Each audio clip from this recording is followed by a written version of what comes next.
Ang batang babaeng ito na nagtitinda ng mga bakal na kalakal ay may utak. Napansin niya na ang planta ng bakal ay may napakaraming kalat na basura na nakatambak at walang gustong mag-ayos nito. Kaya sinabi niya sa isang kaibigan na nagtatrabaho sa planta na magmaneho ng truck para palihim na ikarga ang mga basura. Pagkatapos ay dalhin ito sa lungsod at ibenta sa mas mataas na presyo. Ang unang kargamento na ito ay nagbigay sa kanila ng malaking kita. Silang tatlo. Sila ay nagtipon upang hatiin ang perang kinita.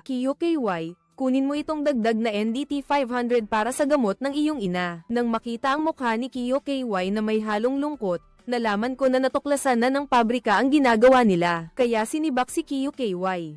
Pagkarinig nito, sinabi ng babaeng nagngangalang Banha na huwag mag-alala. Simula ngayon, hindi na kailangang magpakamatay para sa kapitalista. Magtatayo tayo ng kumpanya ng benta ng scrap metal. Kaya mula noon, opisyal na silang nagsimula ng negosyo ng magkasama. Ang tatlong tao ay magkasamang pumunta sa isang mamahaling restaurant para ipagdiwang ang pagtatag ng kumpanya. Inimbitahan pa ni Banha si KY. Na bukas ay magkasama silang pumunta sa mall para bumili ng mga bagong damit. Akala ni Kiyochi, ipinabili ni Bansia sa kanya ng bagong damit para sa kanya. Yun pala, pinagamit lang siya bilang modelo para ibili ng regalo ang asawa niya pagkatapos pumili. Pagkatapos, inihatid ni Kiyochi si Bansia pauwi. Pagdating sa pinto, nakita niyang nakikipaglandian ang asawa niya sa ibang babae. Ang galing mo! Hayop ka. Nang marinig ang sigawan, dali-daling umakyat si Kiyochi. Nakita niyang sinasaktan ni Bansia ang asawa niya. Agad sumugod si Kiyochi at sinipa ang pagkalalaki nito. Dahil sa isang iglap na yun ng pagiging padalos-dalos, si KY ay ibinenta ni Bansia dahil sa kasong pagpatay ng hindi sinasadya, kaya't nakulong siya ng 5 taon. Pagkatapos ng 5 taon, nakalaya na siya. Sinalubong siya ni Bansia. Sa daan, walang sino man sa kanila ang nagsalita. Sa totoo lang, mayroon pa ring gumugulo kay KY. Iyon ay, sa loob ng 5 taon na siya ay nakakulong, ni minsan ay hindi siya dinalaw ni Bansia. Pagdating sa paradahan, diniligan ni Bansia ang halaman. Pagkatapos ay sinabihan si KY na maghubad. Hawak niya ang sanga ng halaman, winisikan siya ng tubig habang may binubulong upang itaboy ang malas. Pagkatapos noon, inihatid niya ito sa hotel. Maraming inihanda si Bansia na pagkain, isang vest, pataka, at cellphone para sa kanya. Pinayuhan niya si Xiaoqi na magpahinga muna at mamaya ay lalabas sila dahil may pupuntahan sila. Pagkaalis ni Bansia, naligo at nagbihis si Xiaoqi. Sumama siya kay Bansia para dumalo sa trade convention ng industriya ng bakal. Sabi ni Bansia, ilang taon na niyang pinapatakbo ang negosyo ng bakal. Pagkatapos ay binigyan niya si Xiaoqi ng isang kahon ng calling card. Inihanda ko na ito para sayo. Ikaw na ang magiging direktor ng kumpanya ng bakal ni Bansia. Magkasama na tayong magtatrabaho simula ngayon. Sa puntong ito, wala pang kamalay-malay si Xiaoqi sa mundo sa labas. May mga pagbabagong naganap na yumanig sa mundo. Bansia, lagyan mo ng soft drinks ang bote ng alak. Mamaya haluin mo para mawala ang bula. Pagkatapos, pakiusapan mo ang waiter na ihatid sa mesa ko. Bansia, nagpakahirap ka para maghanda ng ganito. Dahil hindi ito ordinaryong party, kundi isang steel trade conference. Minsan lang ito sa isang taon, at ang mga dumadalo ay mga kilalang tao sa industriya. Para magkaroon ng koneksyon, nagdala si Bansia ng isang truck ng mga lokal na espesyalidad. Kasama niya si Kiyochi at pinuntahan ang bawat lugar sa listahan na kanyang ginawa, para makuha ang kanilang loob. Ang bawat salitang binibitawan ni Bansia ay tumatatak sa isipan ng mga malalaking negosyante. Ang misyon ni Bansia ngayong gabi ay makipag-inuman at magsaya kasama ang mga negosyanteng ito. Para sa susunod, isama siya nila sa mga oportunidad para yumaman. Alas 8 ng gabi, formal na nagsimula ang komperensya. Nagtalumpati ang presidente ng Asosasyon ng Bakal sa entablado. Nag-uusap tungkol sa negosyo ang mga kasama ni Bansia sa mesa. Si Wu Jianxi ang nangunguna sa mga negosyante sa industriya. Tinanong niya kay Bansia kung kumusta ang bentahan ng scrap metal ngayon. Ang putol-putol na scrap ay 1,200, ang mabigat na scrap ay 1,400. Pagkatapos noon, may magandang balita si Wu Jianxi. May isang lugar na 350 yuan bawat tonelada. At kahit gaano karami ang gusto mo, meron. Nagtataka ang lahat kung saan ito. Sa Hilaga, sabi ni Wu Jianxi, pagkatapos bumagsak ang Soviet Union. Magulo ang lugar na ito, Pero ang panganib ay oportunidad din sa negosyo. Kilala niya ang anak ng isang kasamahan na matagal na niyang kakilala. Napuntahan na rin niya mismo at nakita niya na totoo nga ito. Umorder si Wu Jianxi ng 50,000 tonelada, kaya gusto niyang yayain ang lahat na makipagnegosyo. Isang pambihirang oportunidad ito sa negosyo. Kung susumayin, kasama na ang buwis at customs fee sa 1 toneladang scrap steel. Bumagsak sa 750 samantalang ang presyo ng bakal sa loob ng bansa ay nasa 1,300 ngayon. Nang marinig ito, nagunahan ang mga tao sa paligid na sumama sa kanya. Ang susunod na hakbang ay kung paano ipapamahagi ang 50,000 toneladang ito. Ang 5 tagapagtayo ay maglalaan batay sa lakas ng pananalapi. Bibili ako ng 20,000 tonelada, si Lao Qiu ng 15,000, si Lao Feng ng 10,000. Ban Xia, kung gusto mo talagang sumama, ako ay ibabawas ang 5,000 sa akin para sa iyo. Hindi nasiyahan si Ban Xia at gusto talaga ng 15,000 tonelada. Nang ang 5 tagapagtayo ay pumunta sa ibang mesa para mag-alok ng alak kay Qiu Bizheng at sa kanyang katulong. Huwag kang maging sakim, Ban Xia. Kung kukuha ka ng 15,000 tonelada ng bakal, kailangan mong magparehistro ng maraming kumpanya. Kaya mo ba yun? Walang hindi ko kayang gawin. Ang kinakatakutan ko lang ay baka wala akong parte. Pinagtatawanan ninyo si Ban Xia. Tapos bumalik si Wu Jianxi at tinanong kung paano nila hahawakan ang mga bakal na ito. Nagtinginan kayo at hindi alam ang sasabihin. Sa sandaling ito, pumasok sa bulwagan si Zhao Lei mula sa isang dayuhang kumpanya. Sikat siya sa industriya. Kara-rating pa lang niya, napapaligiran na siya ng maraming tao. Matalino si Ban Xia. Dumiretso siya para uminom para kay Zhao Lei para makakuha ng puntos. Sasamantalahin ko na ang pagkakataong ito para sabihin ang pakay ko. Balak naming umangkat ng 50,000 tonelada ng bakal. Bakal na scrap mula sa Hilaga. Tingnan mo kung ilan ang makukuha mo at magbigay ka ng presyo. Pag-usapan natin. Pagkatapos magsalita, bumalik si Ban Xia kay Zhao Luo sa mesa niya. Si Wu Jianxi ang nagpasimuno nito. Ipinakita ni Zhao Luo ang kanyang paninindigan. Hindi pa rin ako nagbabago ng isip. Huwag mo nang sabihing 50,000 tonelada. Kahit magdala ka pa ng mas marami at ilagay sa lugar ko, bibilhin ko lahat. Nang mag-toast ang lahat kay Zhao Luo, naubos ang alak ni Ban Xia. Nagsimula siyang hanapin si Qiu KY sa lahat ng dako para ipagpalit ng alak sa kanya. Hindi niya akalain na matagal nang lumabas para manligaw ng babae. Para ipakita ang kanyang sinseridad, direktang kinuha ni Banha ang bote ng alak at ininom ito ng ubos. Nang bumalik si Qiu KY sa bulwagan, wala na sila doon. Dali-dali siyang tumakbo sa hotel para hanapin si Banha. Natuklasan niyang si Banha ay nasa harap ng pintuan ng kwarto. Binuhat ni Qiu KY si Banha papasok sa kwarto. Pinapagalitan siya ni Banha dahil pinainom siya nito ng alak. Tumunog ang telepono at narinig niya ang boses ni Triuloy sa kabilang linya. Biglang nagbago ang ugali mo. Totoo ba yung tungkol sa pagbili ng bakal sa Hilaga? Nag-aalala pa rin si Teacher Zhao Lui. Tinitiyak niya na 100% totoo ito. Kinabukasan, inihatid ni Ban Xia si Xiaoji pauwi sa kanilang probinsya. Habang nasa daan, tinanong ni Xiaoji si Ban Xia, bakit noong 5 taon na nakulong ako, ni minsan hindi mo ako dinalaw, ganoon ka ba talaga kabuzi? Pagkarinig ni Ban Xia, huminto siya sa gilid ng daan.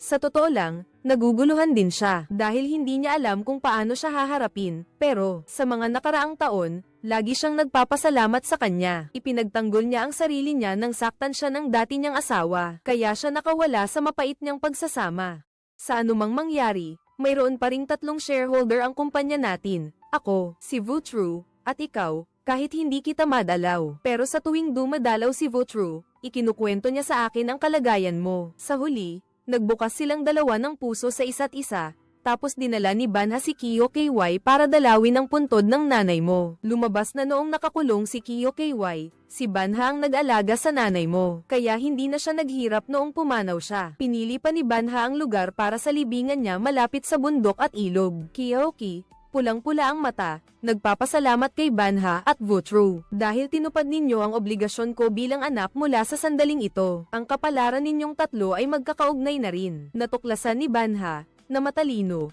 ang bagong oportunidad sa negosyo. Gusto niyang pumunta sa ibang bansa para mag-import ng 15,000 tonelada ng scrap para magbago ang buhay. Pero hindi pumapayag si Vutru dahil base sa kasalukuyang presyo. Kung bibili ng 15,000 tonelada ng bakal, kailangan ng mahigit NDT 5 milyon, hindi pa kasama ang bayad sa transportasyon. Samantalang ang kanilang mga account ay mayroon lamang mahigit 1 milyon. Nagsimulang magplano ang 3 tao para makalakam ng pera. Naalala ni Bansia ang kanyang ama kaya nagpas siyang umuwi para humiram ng pera. Ngunit hindi rin maganda ang kapalaran niya. Noong isinilang siya ng kanyang ina, pumanaw ito. Dahil sa komplikadong panganganak, labis siyang kinamuhian ng kanyang ama. Pagdating pa lang ni Bansia sa bahay, hindi pa man niya nababanggit ang paghiram ng pera. Hiningi na agad ng kanyang madrasta na ibili niya ang kanyang kapatid na babae ng piano na nagkakahalaga ng NDT 4,000. Pumayag si Bansia na walang problema ang pagbili ng piano. Pagkatapos, naglakas loob siyang humiram sa kanyang ama ng NDT 500,000 para sa pag-i-import ng mga produkto. Mariing tumutol ang kanyang madrasta. Sinasabing wala silang ganoong kalaking pera. Diretsyong ang sinabi ni Bansia na ang bahay na ito ay pamana sa kanya ng lolo niya. Nasa pangalan niya ang titulo, kaya kung hindi siya papahiram ng mga magulang niya, isasangla niya ang bahay na ito.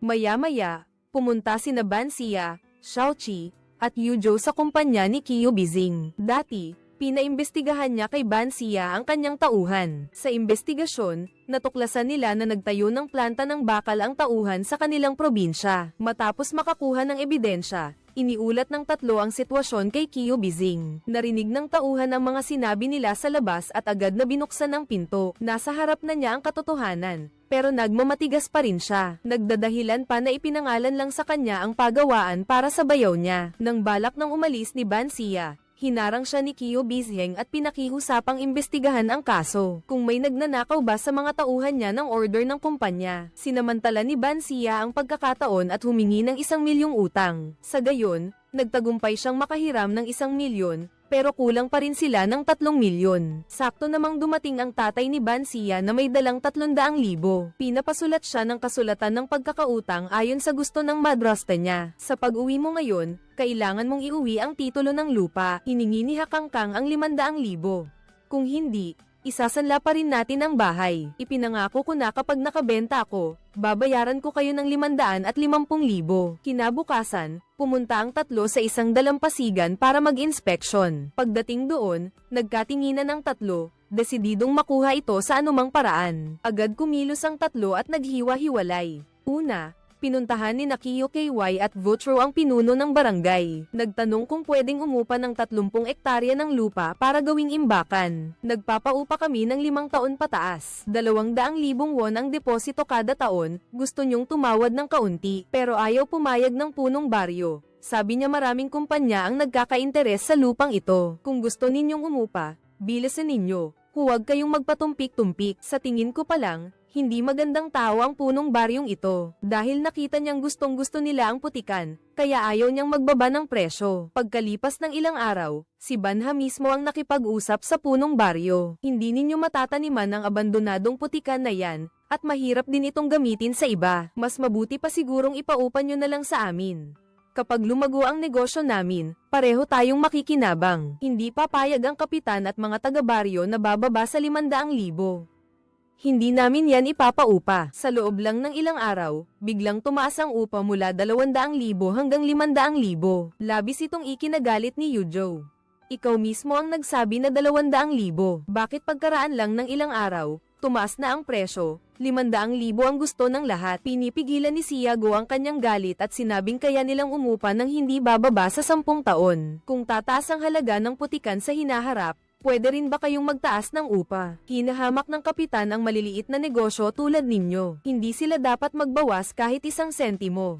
Mas gusto pa ng lahat doon na mas mura kaysa ipaupa sa maliit na kumpanya. Pauwi, sinabihan ni Xiaobao si Yuzhao na maghanap ng ibang lugar. Basta makahanap ng paglalagyan bago dumating ang mga scrap. Lumipas ang ilang araw, at wala talagang mahanap na ibang lugar si Yuzhao. Kaya bumalik na lang siya para makipag-usap sa pinuno ng barangay. Pero hindi niya inaasahan na itataas nito ang presyo sa 700,000 kada taon. Gusto nyo ba akong paglaruan? Hindi talaga matitiis ni Xiaoqi ang ganitong paulit-ulit na pagtataas ng presyo. Kung mahal, huwag nyo nang upahan.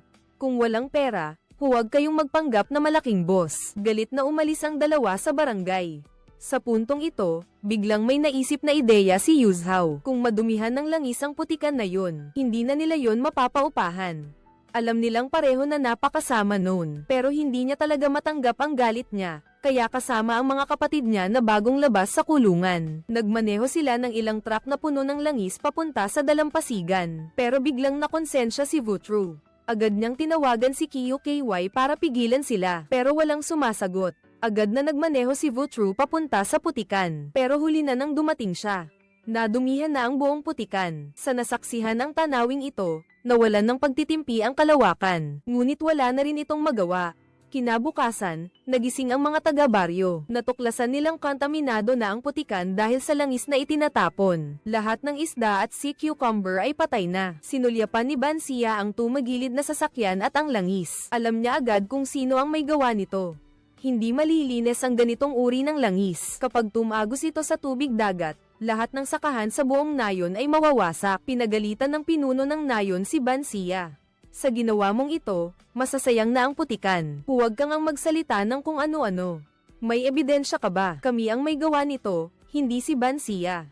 Hindi kami nagpaalam. Bumalik ka agad sa sasakyan. Sumisigaw. Tinatawag si Yujo para sumama sa kanya. Nang makita ito ng pinuno ng barangay, nagmakaawa siya kay Yujo na upahan muli ang putikan para sa kanila. Ang presyo at mga kondisyon ayon sa gusto ninyo. Pero isang bagay lang, kayo ang gagastos sa paglilinis nito. Galit na galit si Bansia at bumalik sa kumpanya. Pagpasok niya, hinimas niya ang pisngi ni Jiaoqi. Ikaw ba ang may gawa nito? Baliw ka na ba? Nang malaman ng kumpanya na nakuha nila ang lote ng putikan, kitang-kita ang pagyayabang ni Kiyoshi. Ayaw ni Bansia na makulong muli ang matalik niyang kaibigan, kaya't nagagalit siya dahil hindi ito natuto. Kaya niya ito sinaktan. Sa totoo lang, nasasaktan din siya kapag ginagawa niya iyon. Sabi ni Yujo, siya ang nagmungkahi nito. Pero galit si Bansia, kaya hindi niya pinapakinggan ang mga sinasabi nito. Ayaw ni Kiyoshi na madamay sila, kaya nag-impake siya at umalis ng kumpanya. Kinabukasan, pumunta sina Banksha at Yuzhao sa kumpanya para pumirma ng kontrata. Pero gusto ng pinuno ng nayon na dagdagan pa ng 500,000 bilang bayad pinsala sa mga taga-nayon. Hindi tumanggi si Banksha at agad na pumirma sa kontrata. Kinagabihan, pumunta si Yuzhao sa grupo ng mga truck para pasalamatan si Chowki sa pag-ako ng kasalanan para sa kanya. Tapos ibinigay niya ang mga papeles ng grupo ng mga truck sa kanya. Sa totoo lang, lahat ito ay kagustuhan ni Banksha. Umaasa siya na mapapamahalaan ng maayos ni Chowki ang grupo ng mga truck sa hinaharap para may trabaho siya para may aipakin sa sarili. Pero hindi dapat gumawa ng labag sa batas. Sabi pa ng universo kay Kiyoki, kailangan pa raw ng 200,000 para linisin ang putikan. Dahil ang mga langis na itapon ay tumagos na sa lupa. Kailangang hukayin ang lahat ng lupa kung hindi, kakalat ito sa dagat. Kung ganun, lalong lalala ang polusyon, at baka pagpira-pirasuhin tayo ng mga taga-baryo. Kinabukasan, dinala ni Banha si Triuloy sa putikan. Sabi niya, dito na raw itatambak ang mga basura sa hinaharap, kaya kung bilhin lahat ng paninda mo, kaya rin kitang pautangin. Pero may 3 akong kondisyon. Una, ako ang magtatakda ng presyo. Pangalawa, yung perang ipinahiram ko sa'yo, ituring mong paunang bayad, kasama na ang buwis at bayad sa pagpapadala. Ang tubo mo naman, pagdating ng bakal sa pantalan, ako ang magdedesisyon ayon sa malinaw na porsyento. Ang mga kondisyong ito ay hindi pabor sa Banha, pero tayo ang umuutang, kaya kailangan mong sundin ang mga kondisyong ito. Sa mga sumunod na araw, nagsimula ang mga taga-Banha sa pagtatayo ng imbakan. Una, ang paglilinis ng maputik na lugar. Araw-araw, kasama ni Banha si Vutru, at ang mga manggagawa sa paglilinis ng langis mula umaga hanggang gabi. Kahit si Vutru ay natutulog pa sa trabaho, at nang asiwa sa pagkuha ng business permit, di nagtagal, pumirma si Bansia ng kontrata kay Jiaoli. Ngayon, hinihintay na lang matapos ang construction ng storage area para makapag-ipon na ng pera. Gayunpaman, ang tunay na hamon ay nagsisimula pa lang. Ginamit niya lang ang 1 buwan para linisin ang lubhang kontaminadong putikan na ito. Matagumpay na naitayo ang pabrika, at bumati ang ilang kasamahan sa industriya sa pagbubukas. Tinupad ni Jiaoli ang kanyang pangako at ibinigay kay Bansia ang tseke na 10 milyon para makapag-import siya ng produkto, at mabilis na dumating ang araw para bumili ng scrap steel sa ibang bansa. Si Bansia at ang kanyang mga kasama ay sumakay sa barko patungong Hilaga. Sa gitna ng daan, huminto ang lahat para kumuha ng isang litrato bilang souvenir. Pagkalipas ng 2 linggo, nakarating sila sa ligtas na lugar na puno ng yelo at nyebe. Ito rin ang pinakamalamig na panahon ng taon. Anak ng kasamahang si Wu Jianxi ang sumando sa kanila. Umakupa pa siya ng isang dayuhang babae para magpanggap na kanyang mapapangasawa, para makakuha ng tiwala mula sa mga nagbebenta ng ha. Ang lalaking ito ay isang manloloko. Wala naman talaga siyang bakal, murang bakal na ibebenta sa kanila.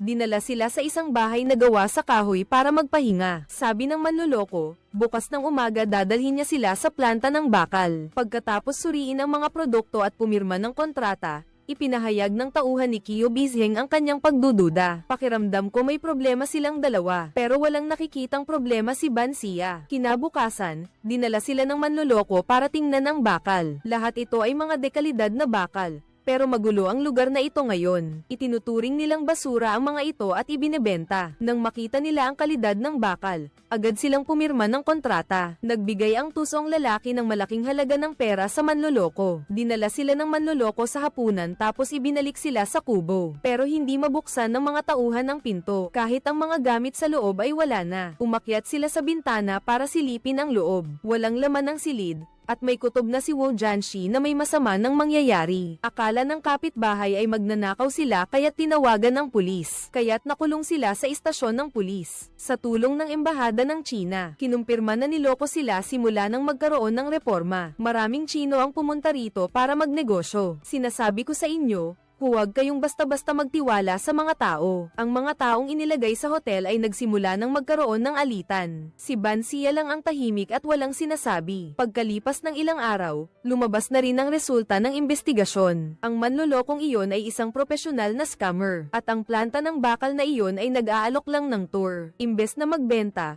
pagkarinig nito, lahat sila'y nag-isip na malas sila at naghandang umuwi. Si Ban Xia lang ang nag-iwan ng kanyang bagahe. Hindi siya pwedeng umalis, at ayaw rin niyang umalis, dahil naghihintay ng balita niya ang lahat sa bahay. Wala na talaga siyang mukhang may haharap para bumalik at tingnan ang mga tao. Pero ang desisyon na ito ang bumago sa kanyang kapalaran. Hindi ako naniniwalang isa lang ang planta ng bakal dito. Susubukan ko ulit. Umuwi na ang lahat. Si Ban Xia ay nanatili at ilang beses na pumunta sa istasyon ng pulis. Pero wala pa ring balita. Naalala niya na napakarami na pala niyang inutang. Nahimatay siya sa harap ng pinto ng kwarto.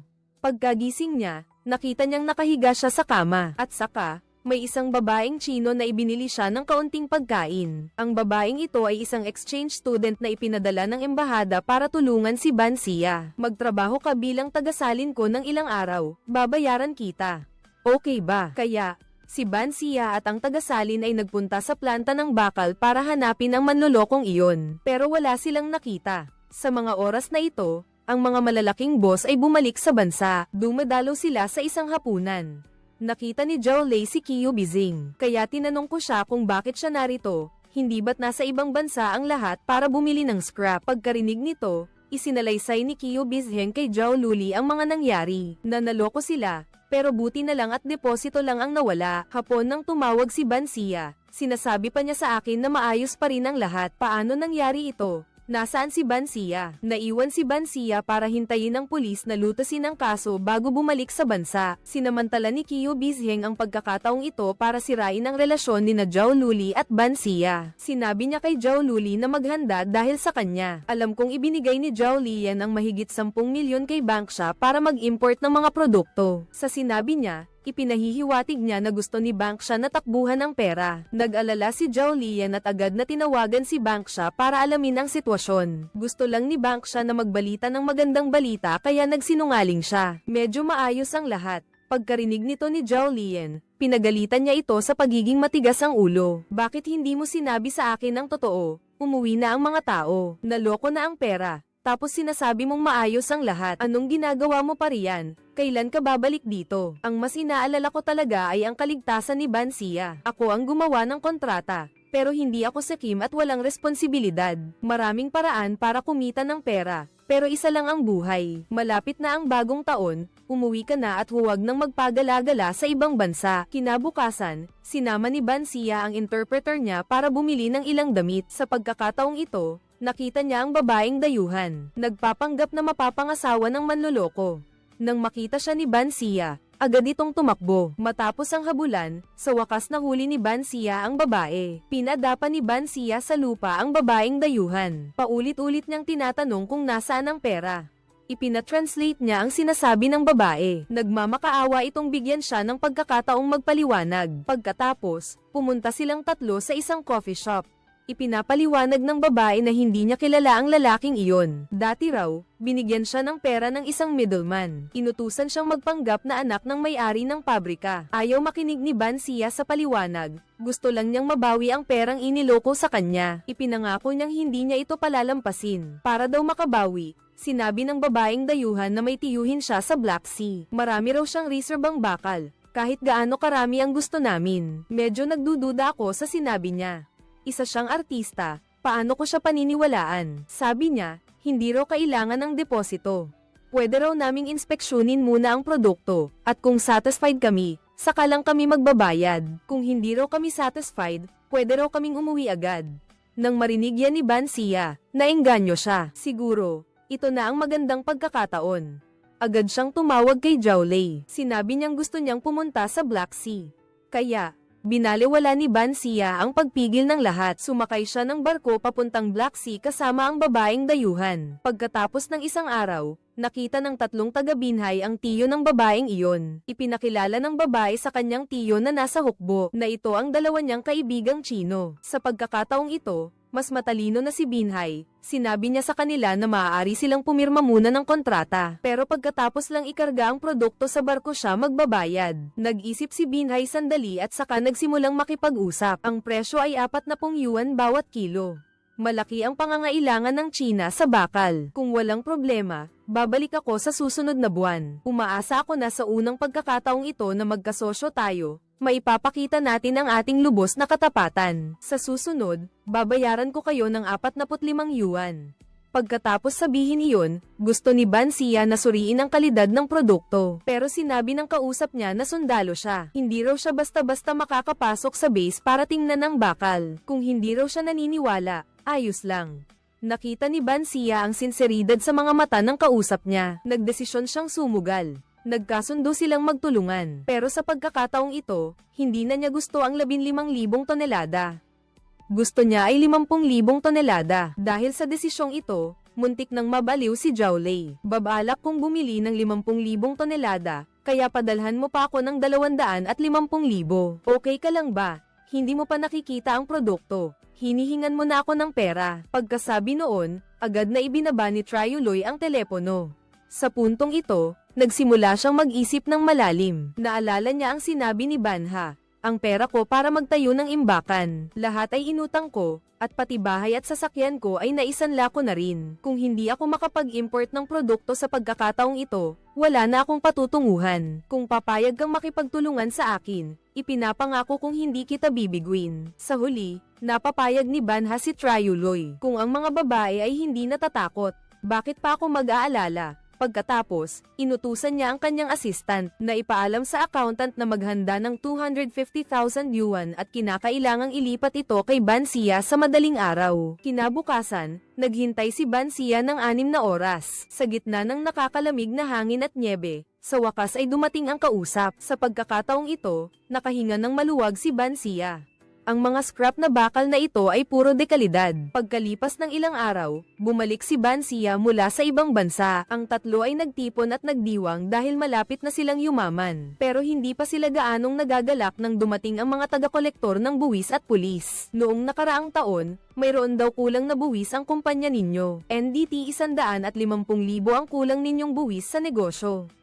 Paulit-ulit na namin kayong pinaalalahanan, pero lagi ninyong ipinagpapaliban. Sangkot ito sa pag-iwas sa buwis. Si Bansia ang legal na kinatawan, kaya siya ang mananagot sa pagbabayad ng buwis at multa. Pero wala pa sa kanila ang bakal. Wala silang kahit isang cash-in. Kaya dinala ng pulis si Bansia sa presinto para imbestigahan. Kaya napilitan siyang magdiwang ng bagong taon sa kulungan para iligtas si Bansia. Bagong taon, si Vutru at si Kiyo KY, dumalaw sa bahay ng isang kaibigan. Binigyan siya ng ampaw, tapos humiram ng 150,000 tay. Binigyan niyo ako ng 200 tay, tapos hihiramin niyo ako ng 150,000. Saan naman ako kukuha ng ganoong kalaking pera para sa inyo? Kahit ganoon ang sinabi niya, Alam niyang gusto nilang humiram ng pera para iligtas si Banha. Pumayag ang kaibigan na tulungan sila dahil ang nanay niya ang presidente ng asosasyon ng bakal. Siguradong magkakaroon siya ng 150,000. Pagkatapos noon, pumunta sila sa detention center para piyansahan si Banha. Alam ni Banha na tinulungan siya ng presidente ng asosasyon kaya gusto niyang magpaliwanag. Ipakita mo kay presidente ang deklarasyon ng kargamento. Tapos sabihin mo na nakabili tayo ng 50,000 tonelada ng scrap metal sa Black Sea. Lubos na pinuri ng presidente ang iyong matapang na diwa. Pagkalipas ng ilang araw, naipadala na ang scrap metal. Ang mga matatandang mapanlinlang ay humahanga at naiinggit kay Bangsha. Sa pagkakataong ito, lumapit si Zhao Lei na mukhang malungkot. Ipinahayag niya na bumaba ng husto ang presyo ng bakal sa 700 yuan bawat tonelada. Talagang walang nakaisip nito. Sa 700 yuan bawat tonelada, talo ako ng 35 yuan bawat tonelada. 50,000 tonelada. Halos 2 milyong yuan ang kabuuan. Siguro naman hindi mo ako sisingilin sa presyo ngayon, di ba? Kung ganun, hindi ko na kayang magtiis ng lugi. Ang negosyong ito ay nakadepende sa swerte.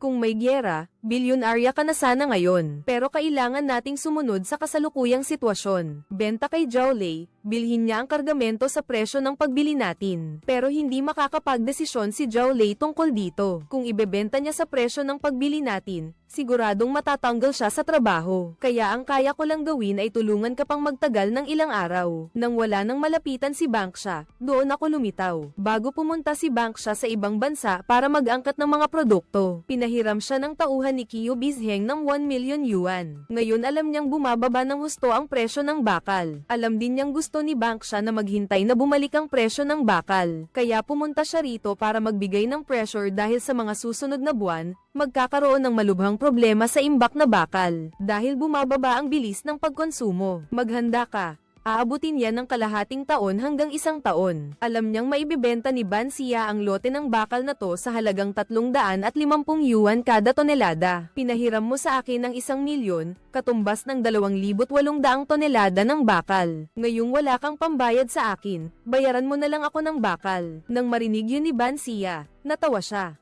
Para raw ninanakawan siya sa harap ng maraming tao. Sundin natin ang kasulatan ng utang. Babayaran ko ang interes gaya ng napag-usapan. Kinagabihan, tinawagan ni Bansia si Kiao Chi at pinapirmahan sa kanya ang isang kontrata. Dahil nagtitiwala sa kaibigan, hindi na tiningnan ni Kiao Chi at pumirma na lang. Natatakot si Banha na madamay siya kung malugi ang kumpanya at mapabayaan ang mga sasakyan. Kaya gumawa siya ng kontrata para ihiwalay ang mga sasakyan sa kumpanya, para may makain pa rin si Kiyo KY Sauna.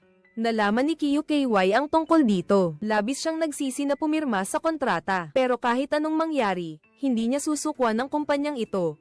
Magkasama nating babayaran ng 150,000 na inutang natin sa presidente ng asosasyon. Hindi na rin kailangang mag-alala ni Banha tungkol dito.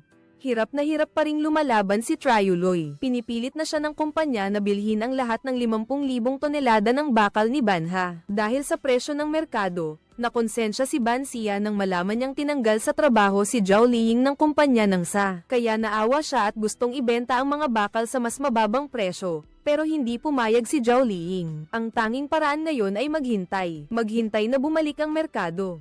Naniniwala ako sa aking hula kaya sana maging matyaga ka. Hindi para magpanggap na mabait dito. Kaya't silang dalawa ay nahirapan at nagtiis. Naghihintay sa araw na tataas ang presyo ng bakal. Sa puntong ito, kinasuhan ng tauhan ni Qiu Bizheng si Bansia sa korte. Pinayuhan ng abogado si Bansia na subukang tuparin ang kanyang mga kahilingan para bawiin niya ang kaso dahil kapag nagkaroon ng demanda, ipapasubasta ng korte ang mga bakal. Sa sobrang sakit ng ulo ni Sia ni sa naisip na iyon, bigla siyang nawalan ng malay. Pagkagising niya, agad siyang umalis ng ospital. Hindi niya pinansin ang pagtutol ng doktor. Pumunta ang mga nagpapautang sa bodega para maningil. Parang tuta naman si Yujo na naglilingkod sa mga iyon. Ang mas masahol pa, sinelyuhan na ng korte ang bodega. Sino kaya ang mag-aakalang yayayain ng tunay niyang ama ang anak niya para kumain? Gusto na naman niyang hingian ka ng pera. Bayaran mo na raw siya ng 500,000. Wala akong pera. Ang totoo, kaya mo namang bayaran yan.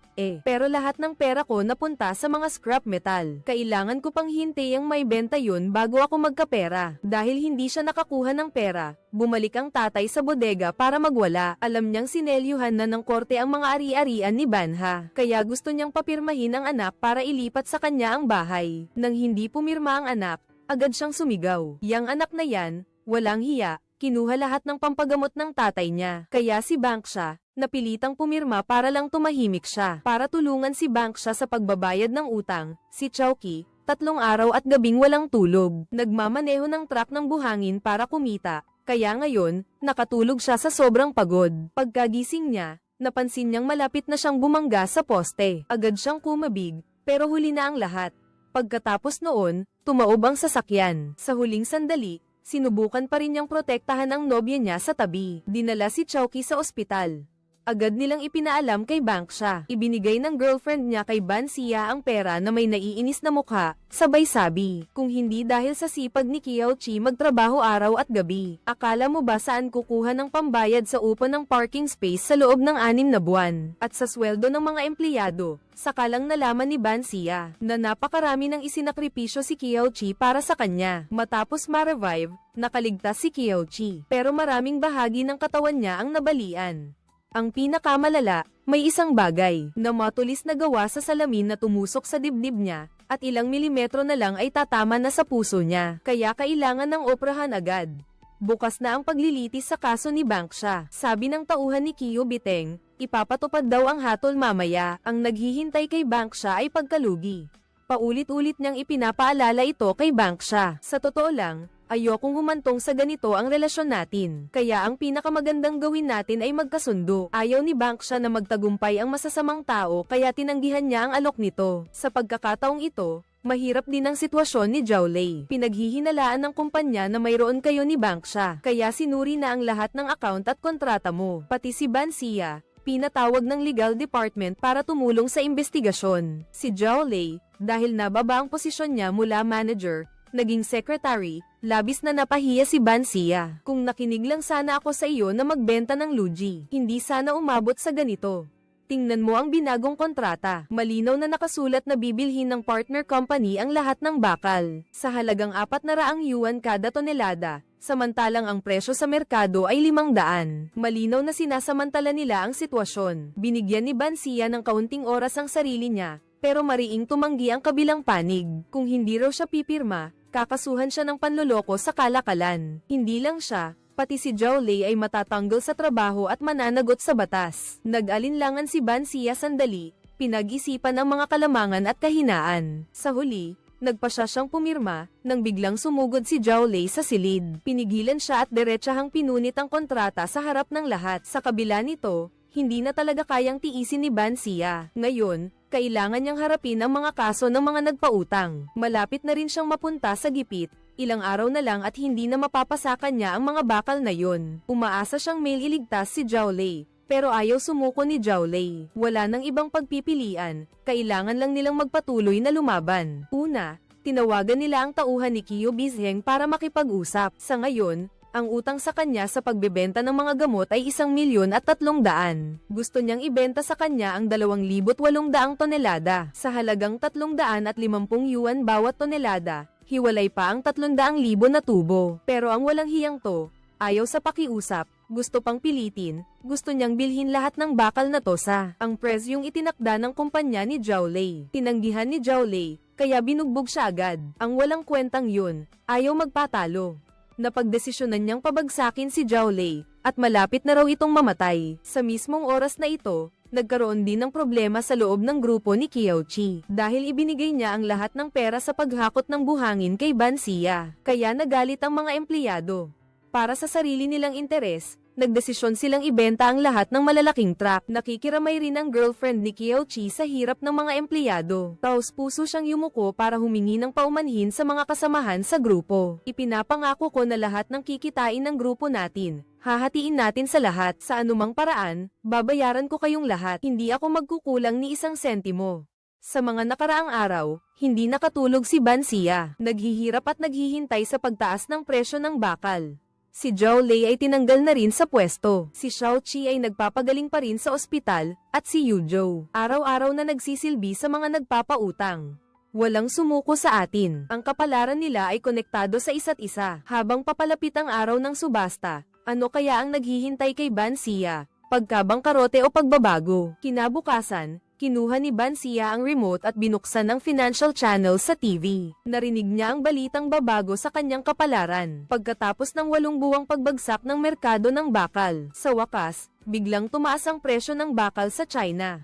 Tuwang-tuwa si Ban Xia kaya napatalon siya at niyakap si Zhao Lei. Napaiyak sila sa tuwa. Si Yu Zhao sa bakuran ay nakatanggap ng tawag, kaya ibinuhos niya ang lahat ng kanyang galit sa mga nagpautang. Sa wakas, makakatayo na siya ng tuwid at hindi na kailangang magsilbi ng tsaa at tubig sa kanila. Umakyat siya sa tambak ng mga kalakal at ipinahayag ang kanyang nararamdaman. Gusto nyo ng pera, di ba? Babayaran ko kayo. Si Ban Xia, naghanda at nagpaganda para mag-withdraw ng pera sa bangko. Dagsa ang mga customer sa bodega. Hindi maubos-ubos ang pera sa pagbilang dahil sa tamang hula ni Zhao Lei sa merkado. Nakatulong siya sa kumpanya na kumita ng malaki kaya naibalik siya sa kanyang posisyon. Ang mga matatandang buiter, minamaliit si Ban Xia, pero inggit na inggit sila sa kanya dahil mabente siya. Sabay-sabay silang pumunta kay Ban Xia para makipagnegosyo. Hindi madamaw si Ban Xia at pumayag siyang makatrabaho ang mga kuya na ito. Sinabi niyang nag-order na siya ng pangalawang kargamento na may bigat na 100,000 tonelada. Malapit na rin daw iyon dumating. Nang marinig nila ang numerong ito, nagtinginan ng mga lalaki, humahanga sa tapang at estilo ni Ban Xia. Dahil kulang daw ang pera niya, hinati niya ito sa bawat isa. Pagkarinig nito ng lahat, tuwang-tuwa sila. Nang marinig ng tauhan ni Qiu Bizheng na wala siyang parte, nahihiya siyang yumuko. Sa harap ng lahat, kinuha ni Ban Xia ang pera at binayaran ng buong utang kay Qiu Bizheng, kasama ang interes. Pagkatapos ay kinuha niya ang tseke na 1,000,000 baht at ibinigay sa kanyang tauhan. Nagulat si Qiu Bizheng dahil hindi niya akalain na ganoon kalaki ang pera ng kanyang tauhan. Ibinunyag ni Ban Xia na kinukurakot ng lalaking ito ang pera ng kumpanya, kaya pala siya nagkaroon ng maruming pera.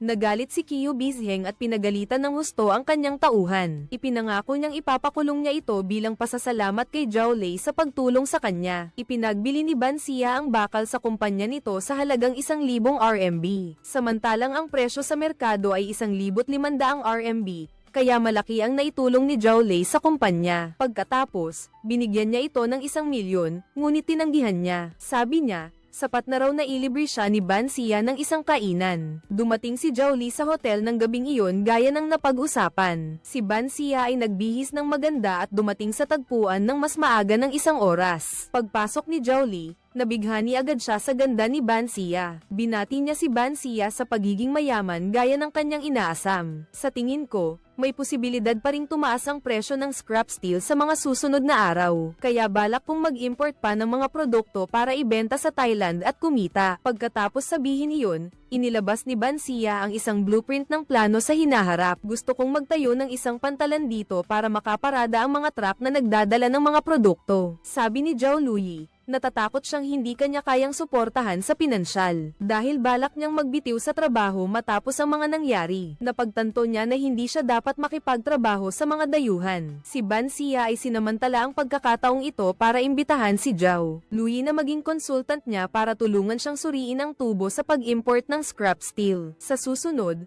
hahatiin niya sa kanya ang isang bahagi ng kita. Sa pag-iisip na maaari pa rin kaming maging tulad ng dati. Napakasaya ko matapos mabunyag.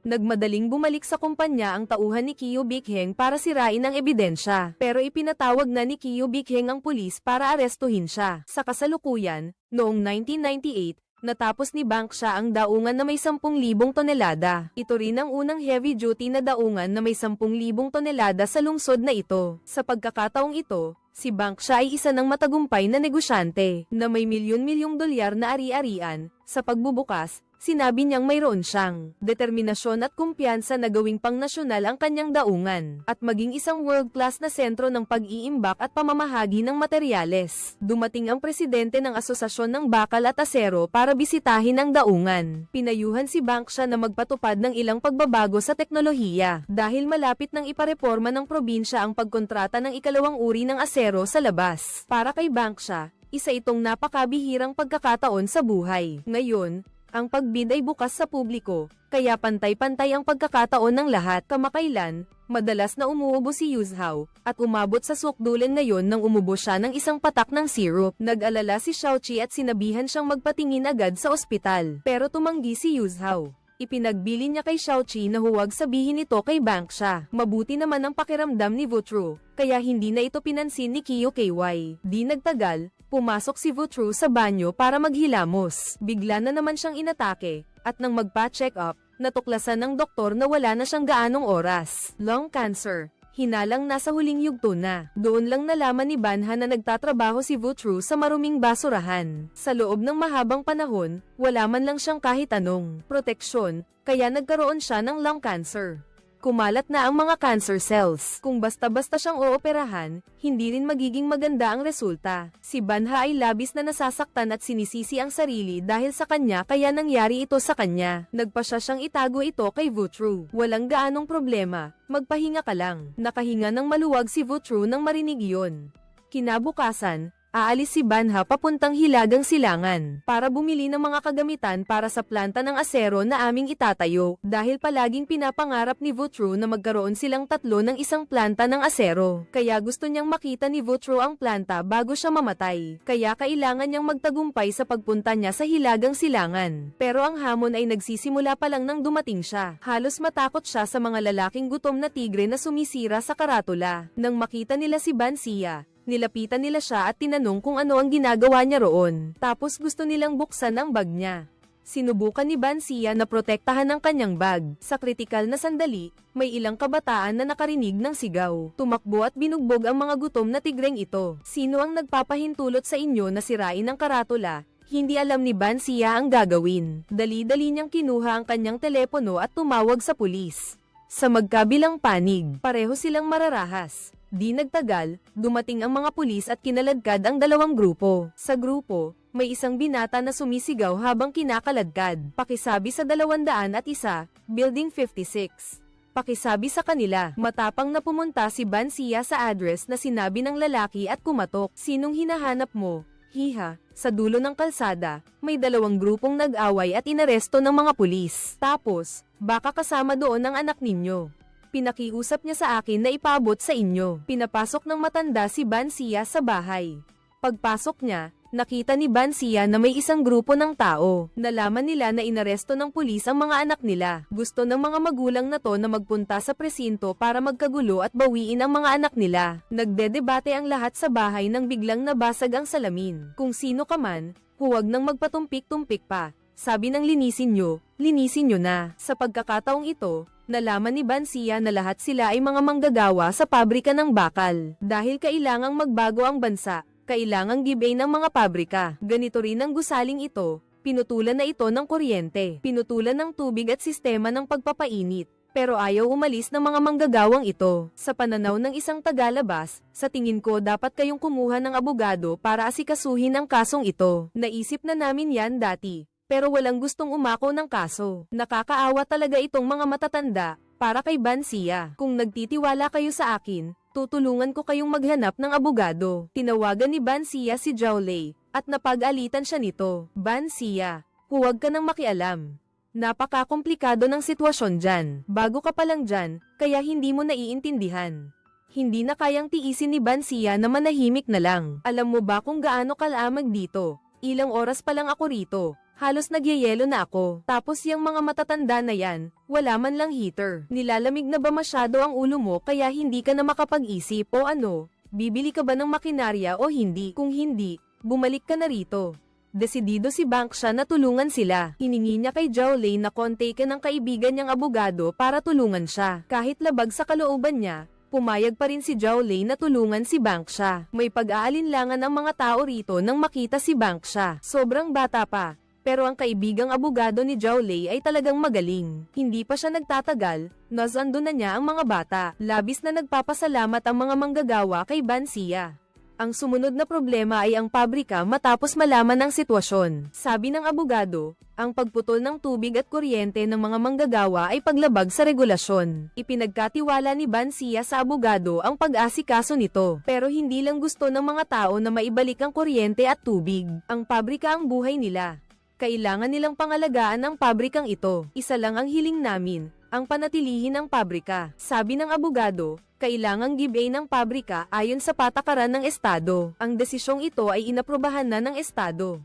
Mahirap nang baligtarin ang sitwasyon. Gusto ni Bancia na hanapin ang may-ari ng kumpanya ng real estate para makipag-usap muli sa kanila. Pinayuhan siya ng abogado na huwag makialam dito, pero hindi nakinig si Bancia. Pagdating ng gabi, pinangaralan ni Jolie si Bancia. Ito ay ganap na legal. Ito ay patakaran ng bansa at malapit na rin ang ikalawang round ng bidding para sa bakal ng probinsya. Bilisan mo nang bumili ng makinarya at umuwi. Bancia. Hindi niya alam na ang kanyang kabutihan ay magdudulot ng maraming problema sa kanya at kay Jolie. Isang buwan pagkatapos, sumailalim si Yujo sa maraming chemotherapy. Natatakot siyang malagas ang buhok niya at baka matakot ang iba. Kaya nagsuot siya ng sombrero nang maglinis sa opisina kasama ang lahat. Alam naman ng lahat ang ugali ni Vutro kaya hindi nila siya pinigilan. Lumala pa ang ubo ni Vutro. Kaya ngayon, umubo pa siya ng syrup. Natakot siyang may makakita kaya agad niyang isinara ang pinto. Sinikap niyang linisin ang dingding. Wala na siyang gaanong oras. Nagising si Triuloy at nakitang magdamag siyang inalagaan ni Banha. Nakatayo sa harap ng bintana, lumingon si Banha at sinabing, "Pananagutan kita." Napangiti ng malaki si Zhao Luyi nang maalala niya ang nangyari kagabi. Naglakbay siya ng malayo papuntang Xinyang para hanapin si Bangsha. Nang bumukas ang pinto, biglang bumilis ang tibok ng puso ni Bangsha at agad siyang yamakap kay Zhao Luyi. Sumunod ang isang masidhing halik.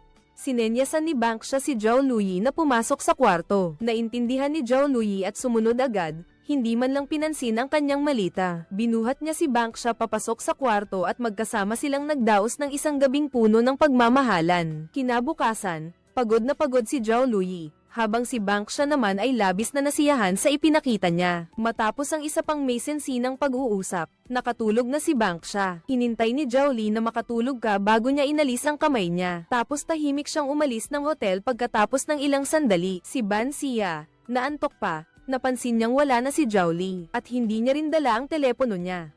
Bigla kang nakaramdam ng masamang kutob. Lumalabas na tinulungan ka ni Zhao Li na makipagnegosasyon. Dahil ayaw ka nitong taong ito na makita, kaya kailangan niyang pumunta ng mag-isa. Hindi rin basta-basta itong si Boss Wang.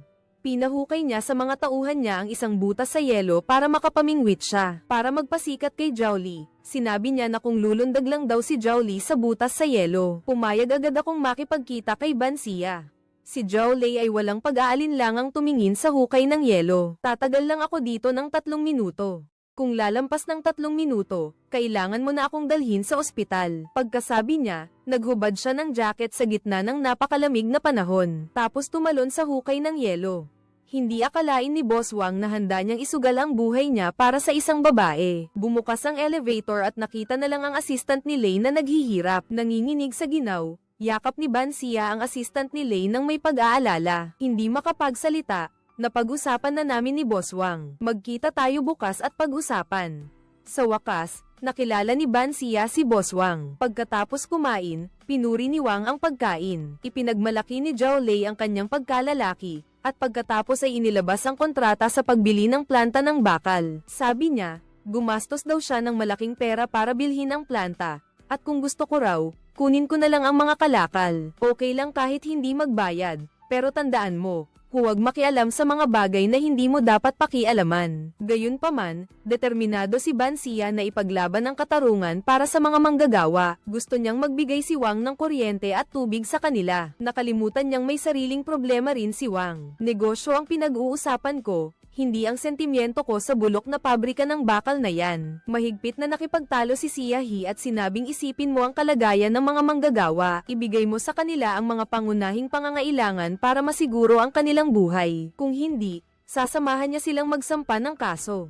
Nakita ni General Wang na hindi rin basta-basta ang babaeng ito. Natakot siyang baka siya ang mapahamak sa huli. Pumayag siyang magbigay ng kuryente at tubig sa mga manggagawa. Pero ang problema, naibigay na niya lahat ng pondo para sa pensiyon. Pera para sa kompensasyon nila. Pagkasabi niya nito, umaasa siya. Banha, pakiusap naman sa mga trabahador ng Kia. Pagdating sa hotel, sabihin mo kay Zhao Li na mauna na. Dahil malapit na ang bidding para sa second class steel ng probinsya, mananatili ako sa Xinyang para asikasuhin ang trabaho. Napilitang sumang-ayon si Zhao Li, Natatakot siyang baka guluhin na naman ni President Wang si Ban Xia. Paulit-ulit niyang sinabihan si Ban Xia na mag-ingat at tawagan siya agad kung mapahamak. Hindi niya akalain na mangyayari agad ang kinatatakutan ni Zhao Li. Nalaman ni President Wang na hindi umuwi si Ban Xia at kinasuhan pa siya ng mga trabahador ng Kia. Nang magkita sila, nagpanggap siyang nangangaso para iwan si Ban Xia ng mag-isa sa malalim na kagubatan. Napansin ni Ban Xia na may mali kaya tinawagan niya si Zhao Lei. Pero sobrang hina ng signal dito, hindi marinig ni Zhao Lei sa kabilang linya ang sinasabi ni Ban Xia. Sabi ni Ban Xia, buti na lang at may konsensya rin itong si Wang. Ang totoo, gusto lang niya takutin si Ban Xia. Tinitigan ni Ban Xia ang mukha niya, punong-puno ng iniisip. Dapat din siyang bigyan ng pagkakataong mabuhay. Pagkalipas ng ilang araw, bumalik si Ban Xia mula Xinyang para bisitahin si Yuzhao. Nang buksan niya ang pinto, nakita niya si Yuzhao na payat at manipis ang buhok. Namumula ang mga mata niya pero pilit pa rin niyang kinokontrol ang emosyon niya. Pagkapasok niya sa kwarto, pinayuhan niya si Vutru na magpa-therapy kasabay ng ospital. Hindi naniniwala si Vutru na gumagaling ang cancer. Gusto niyang ilaan ang mga huling araw niya sa paggawa ng mga gusto niya. Kinabukasan, nagising si Vutru at nagulat nang makita si Kiyo KY. Nakatayo sa tabi niya, pinipilit ni Kiyo KY si Vutru na pumunta sa ospital dahil masyadong mababa ang red blood cell nito. Nagpumiglas si Vutru kaya binalot siya ng 2 tao sa kumot at binuhat papasok sa kotse. Pagdating sa ospital, pumayag si Vutru na magpa-full check-up. Lumabas na ang resulta ng test. Sinabi ng doktor kay Ban Xia na wala na siyang gaanong oras. Sa maikli, 1 buwan, sa matagal, kalahating taon. Sa puntong ito, hindi na mapigilan ni Ban Xia ang kanyang emosyon. Sinisisi niya ang kanyang sarili. Sa loob ng maraming taon, abala lang siya sa paggawa ng pera. Hindi niya napansin ang mga taong pinakamalapit sa kanya. Kung hindi niya ipinilit na bumili ng bakal na scrap sa ibang bansa, hindi sana nag-iisa si Yuzhao sa Tambakan ng putik na kontaminado ng matagal. Sa pinakamahirap na panahon, hindi nagreklamo si Yuzhao. Nagbigay siya ng isang pangungusap ng magandang balita para mapanatag ang loob niya sa ibang bansa. Pinahamak ko siya. Pagkalipas ng ilang araw, si Lao Gao, dati nang nagdala ng isang kahon ng mamahaling tsaa para ay regalo sa presidente ng asosasyon ng bakal. Pero ang laman pala ay hindi tsaa, kundi isang kaong punong-puno ng pera. Ang layunin ni Wu Jianxi sa paggawa nito ay para manalo siya sa pagbid. Gusto niyang ibunyag sa kanya ng presidente kahit kaunting impormasyon. Sa harap ng ganitong tukso, ang sinabi lang ng presidente ng asosasyon ng bakal ay, gusto mo bang lumabas to sa komite ng disiplina? O lumabas to sa pulisya, dalhin mo na yan. Magkukunwari akong walang nangyari. Kinabukasan ay ang araw ng bidding para sa planta ng bakal. Ang base price para sa bidding na ito ay 30 milyon. Ang dagdag sa presyo sa bawat pagtaas ng bid ay 500,000. Dahil wala si Ban Xia, inatasan niya ang kanyang boyfriend na si Zhao Lei na sumali sa bidding. Kakasimula pa lang ng auction, tumawag na agad siya ng bid na 33.5 milyon. 40 milyon. Si Wu Jianxi ay direktang nag-alok ng 40 milyon. Napagtanto ni Ban Xia na nagsimula na ang labanang ito. Pagkatapos ng ilang bidding, umakyat na ang presyo sa 46 na milyon. Nag-aalala si Ban Xia, kaya't nagpatuloy sa pagtaas ng presyo. Huminto si Wu Jianxi at tumawag sa kanyang kasama sa likod. Akala nila ay walang ganoong kalaking pera si Ban Xia, kaya sinabi nila sa kanya na ipagpatuloy ang pagtaas ng presyo pagkatapos ng ilang pag-aalinlangan. Pinatay ni Wu Jianxi ang makina at itinaas ang presyo sa 50 milyon. Si Zhao Lei ay walang ekspresyon, hindi siya nagsalita o nagtaas pa ng presyo. Anong ginagawa mo? Mag-alok ka pa, 50 milyon sa ikatlong pagkakataon. Sold. Sa gayon, napunta ang planta ng bakal kay Wu Jianxi. Nagsaya sila, habang si Ban Xia naman ay tulala. Naglaho ang pangarap niya sa planta ng bakal. Lahat ng pagsisikap niya ay nawalan ng saysay. Pagkatapos, bumalik si Ban Xia ng gabing iyon. Gusto niyang malaman kung bakit ginawa iyon ni Zhao Lei. Ininom mo ng ubos yang alak. Kasama ka ba ng mga 5 greats na yon? Inililigtas kita. Alam mo ba, narinig mo na, di ba? Ang NDT 50 milyong ay simula pa lang. Ayaw ni Zhao Lida na ipagbili ni Bangsha ang planta ng bakal. Pero hindi naiintindihan ni Bangsha ang kabutihan ng loob niya. Dahil dito, nagkaroon kayo ng matinding pagtatalo. Kinabukasan, tumakas si Yuzhao mula sa ospital. Gusto pa rin niyang pumunta sa Mandiver. Minsan sa buhay kasama ang taong mahal niya. Nalaman ni Bangsha at Xiaoji ang balita at nagmadaling pumunta sa airport para hanapin siya. Matapos ang ilang paghahanap, Sa wakas ay nakita nila kayong dalawa sa gitna ng napakaraming tao. Sa kanyang pagkabahala, dumura ulit ng syrup si Yuzhao at nawalan ng malay. Dalhin niyo agad siya sa ospital para magamot. Sabi ng doktor sa kanila, kailangan daw siyang gisingin kada ilang oras. Kung hindi raw, hindi na siya madyay gising. Dahil sa nangyari sa kaibigan niya, wala nang ganang magtrabaho si Ban Xia. Gusto lang niyang makasama ang kaibigan niya sa mga huling araw nito. Inaliw siya ni Yuzhou na kahit hindi nila nakuha ang planta ng bakal, kaya nilang magtayo ng sarili nilang planta ng bakal. Dahil sa sinabing ito, muling lumakas ang loob ni Ban Xia. Kailangan mong tuparin ang hiling ni Vutru. Magtatayo ako ng napakagandang pabrika. Sikapin mong mabuhay ng maayos. Kailangan kong makita ang pabrika sa mga huling araw ko. Inaalagaan ninyong lahat si Vutru ng mabuti. Kahit na parami ng parami ang bilang ng paggising niya, at umiikli ang oras ng paggising, hindi pa rin kayo sumusuko. Lalo nitong pinatitibay ang determinasyon ni Banha na magtayo. Pagka-uwi niya, sinimulan niyang planuhin ang pagtupad ng kanyang pangarap.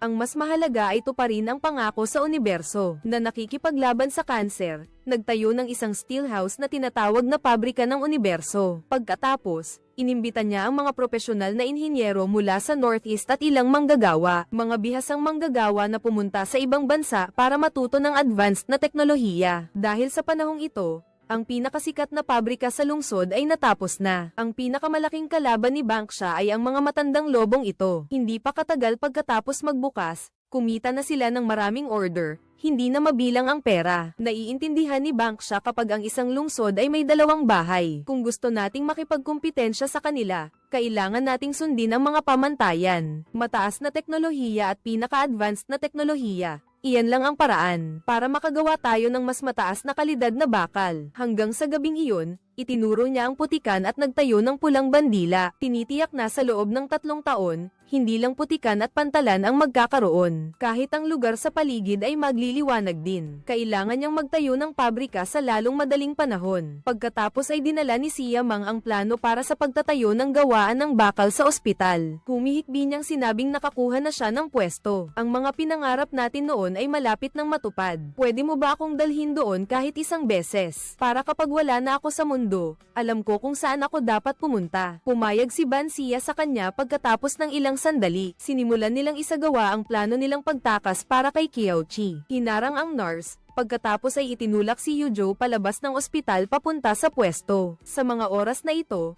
nag-uumaga na. Tiningnan ng mga tao ang walang hanggang dalampasigan. Isipin mo ang kinabukasan ng ating planta ng bakal. Kailangan mong gawin ang ating planta ng bakal na numero 1 sa buong bansa. Pero sa tingin ko, hindi ko na yun masasaksihan. Masayang masaya si Yuzhou sa pag-iisip ng mga nagliliyab na apoy sa planta ng bakal. Sa hinaharap, dahan-dahang pumikit ang kanyang mga mata. Pumanaw siya ng payapa, walang anumang pagsisisi. Kinuha ni Ban Xia ang relo na ibinigay niya sa kanya mula sa kanyang kamay. Ito rin ang pinakamahalagang kayamanan ni Yuzhou. Pinahinto ni Ban Xia ang mga kamay ng relo. Ang buhay ni Yuzhou ay mananatili sa sandaling ito magpakailanman. Ang pagkawala ng universo ang nagpabago kay Banha. Pagkalipas ng ilang araw, pumunta siya sa bahay ng kanyang ama at binigyan ito ng malaking halaga ng pera. Napagtanto ko na ang pera ay hindi importante. Ang pagmamahal at ang mga taong nawala ay hindi kayang bilhin ng kahit anong halaga. Ang tanging koneksyon sa pagitan niya at ng kanyang ama ay pera. Umaasa siya na mula ngayon, magiging normal na mag-ama na sila. Pinapanatili ang relasyon sa pamamagitan ng pagmamahal, hindi pera. Sa isang kisap mata, dumating ang taglamig ng 1999. Nagsimula na ang konstruksyon ng planta ng bakal ng universo. Ang buhay ni Banha ay lubhang nagbago dahil sa pabrikang ito. Ang mga gahamang tagapagtayo ay gustong magtipid ng pera. Palihim nilang pinatay ang sistema ng paglilinis. Naglabas sila ng nakal-alasong tubig na dumiretso sa mga kalapit na baryo. Matapos uminom ng tubig, ang mga taga-baryo ay walang tigil na nagsusuka at nagtatae. Ang mga lawa ay puno ng latak ng bakal, at ang mga isda at hipon ay nalasan na. Ang mga taga-baryo ay palihim na pumasok sa planta ng bakal at nakita agad ang makapal na usok. Napagpasyahan nilang ang tubig na iyon ay mula sa pabrika. Akala ng mga gwardya ay magnanakaw sila kaya dinakip nila sila. Agad na nakipag-usap si Qiu Bizheng sa kanila. Bilang katuwang na direktor ng pabrika, ang mga palaisdaan sa aming baryo ay naglalaman ng maraming kalawang. Maraming hipon ang namamatay at maraming residente ang sumasakit ang tiyan at nagtatae. Sa lahat ng pabrika dito, Ang pabrika ninyo ang pinakamalaki. Kaya kung hindi galing sa pabrika ninyo ang dumi, kanino pa? Nang malaman ang sitwasyon, dali-daling pinakalma ni Kiyo Bizheng ang kanilang damdamin, at dinala sila para makita ang sistema ng paglilinis ng pabrika. Bago umalis, tumawag siya sa kanyang mga kasabwat. May mga kababayan na gustong makita ang sistema ng pagtatapon. Pagkatapos, dinala niya ang mga galit na taga-baryo sa lugar ng labasan. Ipinaliwanag niya na ang marumi at mabahong tubig sa tangke ay itinatapon lamang pagkatapos makapasa sa mga pamantayan ng paglilinis. Pagkatapos, dinala niya sila sa pangalawang tangke. Dito ginagawa ang pagpapalutang, paghihiwalay, at pagsasala ng langis pagkatapos ng tatlong prosesong ito. Saka lang namin ililipat ang tubig sa tangke sa ibaba. Amuyin nyo nga kung may amoy pa. Natahimik ang grupo ng mga taga-baryo at hindi na nakapagreklamo. Napilitang umalis si NGU Kin Thiet.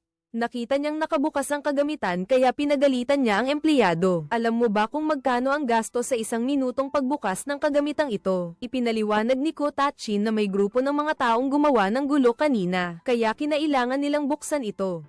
At pinagmulta na ang gobyerno ng 3 beses dahil dito. Naisip mo na ba ang halaga nito? Ang multa kumpara sa pagbukas ng ating lumang kagamitan. Alin ang mas mahal? Ang gusto lang ni NGU Kin Thiet ay tubo. Pinagsasamantalahan pa niya ang paggawa ng mga manggagawa. Kinakailangan nilang tiyakin ang produksyon ngayong buwan na 66,000 tonelada para madagdagan ang tubo. Napapagod nga ang hayop, tao pa kaya, saka isa pa, lumalala na ang mga kagamitan. Ayaw gumastos ng direktor ng pabrika para magpaayos. Pero hindi may tatago ang katotohanan dahil grabe na ang kontaminasyon sa tubig sa lupa. Dinala na sa ospital ang mga residente sa karatig lugar. Nag-utos ang gobyerno na pansamantalang itigil ang produksyon ng mga pabrikang nagtatapon. Nagpas siyang magtayo ng wujian ng mas maraming infrastruktura ng walang pakundangan. Maghukay ng malalim na balon para pansamantalang magtapon ng dumi sa maikling panahon, walang makakaalam. Pero sa huli, nabunyag din ang katotohanan dahil may isang reporter na nakakuha ng ebidensya na palihim na nagtatapon ng wastewater ang pabrika. Nagdulot ito ng malaking gulo, kaya't ipinagbawal ang operasyon ng kanilang pabrika. Dahil dito,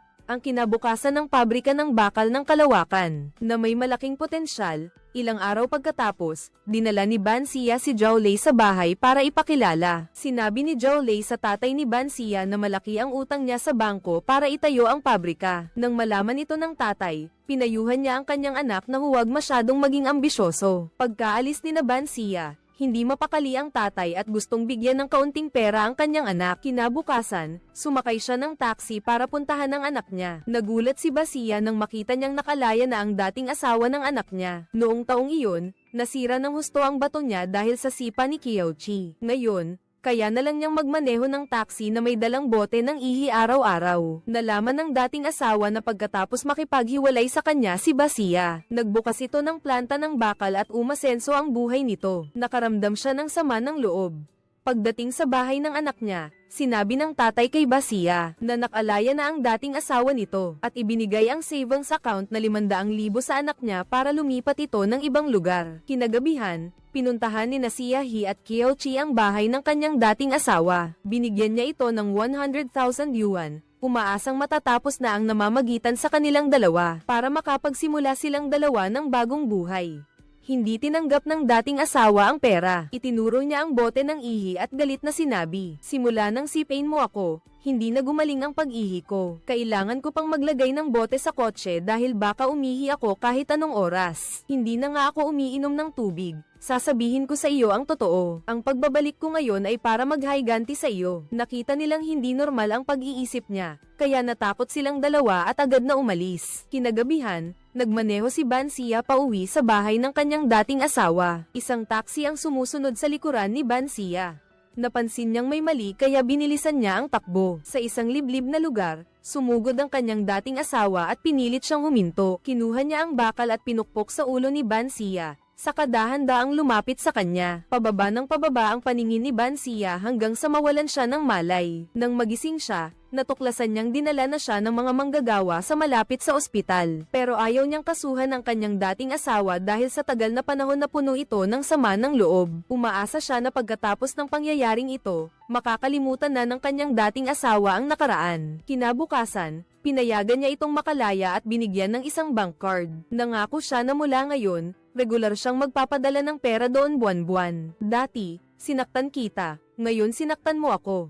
Tabla na tayo, ha? Habang pinapanood si Bangsha na umalis, napaupo sa lupa ang dating asawa, umiyak ng malakas dahil sa pagkadama sa kabutihan nito. Pagkalipas ng ilang panahon, pinili ni Bangsha ang araw ng pagbubukas ng pabrika ng bakal ng Kalawakan. Sa araw ng kasal niya kay Jolie, sa wakas natupad niya ang pangako niya sa kaibigan niya. Pagkatapos, ginanap ang kasal sa kantina ng planta ng bakal. Pagkatapos ng mga masasayang pangyayari, muling humarap si Bansia sa mga utang. Alam ng kanyang ama na nahihirapan ng anak niya, kaya nagdesisyon siyang gamitin ang kanyang ipon para tulungan siya. Sinubukan siyang pigilan ng kanyang asawa, pero sa pagkakataong ito, hinarang si Bansia ng isang grupo ng mga tao na naniningil ng pera. Nang makita ito ng kanyang ama, agad siyang tumakbo para yakapin ang kanyang anak. Pinrotektahan niya ito papasok sa kotse. Pagkatapos ay umalis silang dalawa. Ibinigay ng kanyang ama ang kanyang savings account kay Bansia. Hindi man kalakihan, at least makakatulong ito sa anak ko. Habang pinapanood ni Bangsha ang likod ng kanyang ama, tumulo ang kanyang luha. Kahit na malugi siya, at least may pamilya pa rin siya. Ito ang bagay na hindi kayang bilhin ng kahit anong halaga ng pera. Kinabukasan, gaganapin ang paglilitis sa kaso ng smuggling. Bilang kinatawan ng 5 akusado, nagpahayag si Bangsha tungkol sa taglamig ng 1996. 5 tao ang sabay-sabay na nagpunta sa ibang bansa para bumili ng bakal, at sa bawat hakbang, ang palaging batayan ay ang pagsunod sa pambansang patakaran at batas. Ngunit sa pag-unlad ng panahon, maraming batas at regulasyon ang patuloy na pinagbubuti. Noon, wala kaming nilabag na batas. Sa huli, kinumpirma ng korte na talagang sangkot sila sa smuggling. Ngunit nangyari ito bago pa ang bagong susog sa batas laban sa smuggling. Kaya hindi ito naitala bilang krimen, kundi pinagmulta lamang ng NDT 6 na milyon. Sa kasalukuyan, taong 2002 na, bumisita sina Bansia at Kyochi sa libingan ni Yujo. Nagpahayag sila ng kanilang pagsisisi.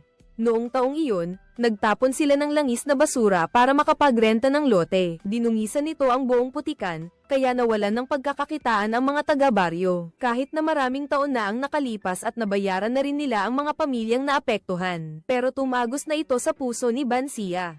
Kinabukasan, pumunta siya sa kumpanya. Diretso niyang ikinwento ang lahat sa lahat at sinabing kailangan niyang bigyan ng sarili niya ng pagkakataong makabawi. Sa pagkakataong ito, hindi na siya tatakas. Kailangan niyang pagbayaran ang kanyang pagkakamali. Sesuko ako. Hindi natatakot ang batang si Bansia. Ang mga baliw na pangarap ay unti-unting lumalaki. Naniniwala siya na balang araw, ang kanyang mga pangarap ay magiging totoo. Sa huli, si Bansia at Kyoke ay sinentensyahan ng 1 taong pagkakakulong. 1 taong pagsubok, pero hindi ito ang katapusan dahil tiniklop na niya ang nakaraan. Wala ng ilusyon at wala ng sakit.